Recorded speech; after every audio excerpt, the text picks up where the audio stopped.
ইউনূস সরকার আইনশৃঙ্খলা এবং বাজার দর নিয়ন্ত্রণে সম্পূর্ণরূপে ব্যর্থ।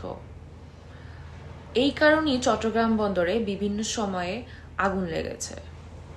ঠিক এই ফলশ্রুতিতেই চট্টগ্রাম বন্দরে যে সকল মহাসাগরগামী এবং গভীর সমুদ্রে থাকা জাহাজগুলো কিন্তু বন্দরে ফিরতে পারছে না বা ফেরার সাহস পাচ্ছে না।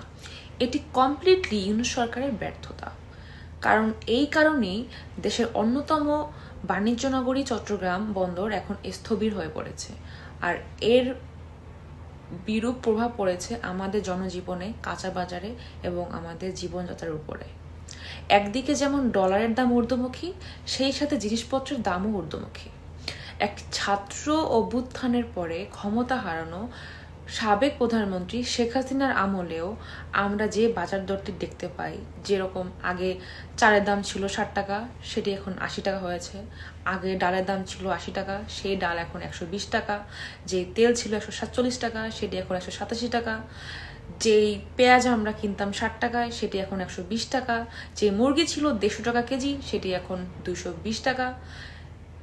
যেই ছোলা ছিল ৮৭ টাকা, সেটি এখন ১৪০ টাকা। যে গাজর আমরা ৬০ টাকা কিনতাম, সেটি এখন ১৭০ টাকা। দলটির বিরুদ্ধে বিভিন্ন সময়ে তাদের নেতাকর্মীদের দুর্নীতির প্রমাণ পাওয়া যায় এবং অভিযোগ তো বিস্তর রয়েছে।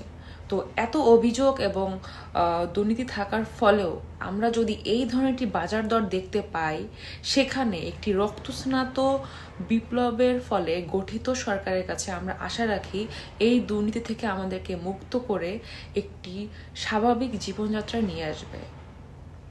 সেখানে আমরা দেখতে পাচ্ছি আমাদেরকে ১.৫-২ গুণ বেশি দাম দিয়ে জিনিসপত্র কিনতে হচ্ছে।